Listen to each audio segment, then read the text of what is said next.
The Signal Man is a Gothic short story by Charles Dickens, published in 1866 as part of the Christmas edition of the periodical All the Year Round, included in the Mugsy Junction collection. The narrative centers around the titular Signal Man, whose primary responsibilities involve signaling trains with lamps, lights, and flags, as well as communicating with other signalmen via telegraph. The story delves into his frantic efforts to understand and respond to the warnings from what appears to be a ghost on the tracks.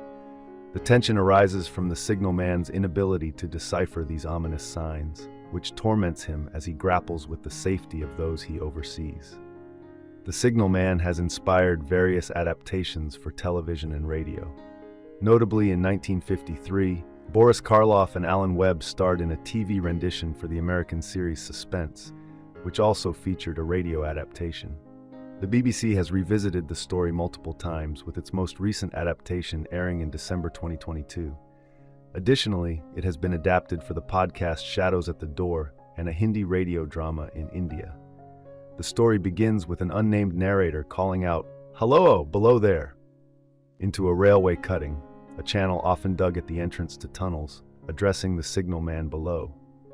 The signalman, however, does not look up, but instead stares into the train tunnel, which the narrator finds peculiar.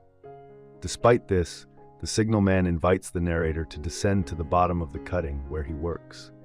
Navigating a precarious zigzag path carved into the stone walls, the narrator arrives at the signalman's box, a small office containing a desk and a fireplace. During their conversation, the signalman confesses to feeling regret over missed academic opportunities and expresses his acceptance of his current position. While the role does not require extensive physical labor, it carries immense responsibility, as the signalman's duty is to ensure the safety of everyone on the track. The narrator finds the signalman to be deeply conscientious and dedicated to his work, though he notices the man's frequent distraction by the telegraphic electric bell, glancing at it with concern even though he does not hear it ring.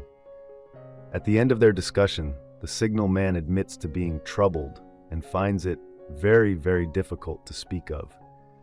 He promises to share more if the narrator returns. The narrator insists he will come back the next day, and the signalman requests that he refrain from calling out to him upon his return. True to his word, the narrator visits again the following evening without calling out. During this second encounter, the signalman reveals the nature of his troubles, disclosing that over the past year, he has repeatedly seen a ghost near the red danger light by the rail tunnel. The first time the ghost appeared, it held its left hand across its face while waving its right hand frantically and calling out in a hoarse voice, "Hello, below there." The same greeting the narrator had shouted the day before. It then cried, "Look out! Look out!" and repeated, "Hello, below there! Look out!" The signalman rushed into the tunnel toward the apparition, but it vanished, leaving no trace after a thorough search of the area. He sent a telegram indicating that he had received an alarm, but the response was simply, "All well," from both directions. However, 6 hours later, what he termed the memorable accident occurred on the line, resulting in injuries and fatalities. The signalman recounted that he did not see the ghost again for 6 or 7 months and had begun to recover from the surprise and shock. Then one morning, he spotted the ghost once more near the red light. This time, the figure appeared to be in mourning. Later that same day, the signalman witnessed a scene of confusion in one of the train carriages as it passed by and called for the train to stop. He ran after it as the brakes were applied but arrived too late.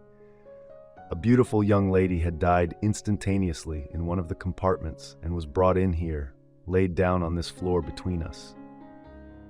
The signalman explained that the ghost had returned once again and had been appearing sporadically at the red danger light for the past week. This left him in a state of torment.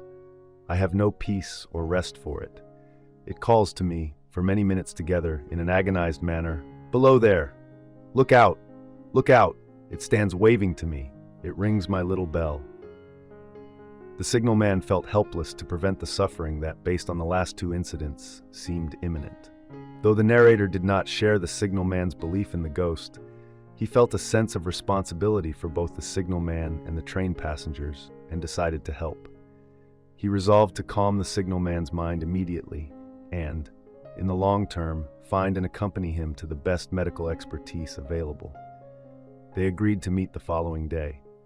When the narrator returned on the third day, he initially thought he saw the ghost again. However, the figure was actually an engine driver named Tom, who stood over the body of the signalman, who had just been cut down and killed on the tracks. Tom was demonstrating the various warnings he had given to the signalman to the small group gathered around the body. He explained that the signalman had not responded to the train whistle, prompting Tom to shout, "Below there! Look out! Look out! For God's sake, clear the way!"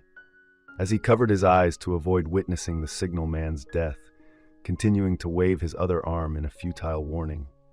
The narrator noted the striking coincidence of the similarities between Tom's gestures and verbal warnings and those of the ghost, as well as the words he had imagined Tom saying before learning the details. I hope you enjoyed this video. Leave a like if you did, and be sure to subscribe. Thank you.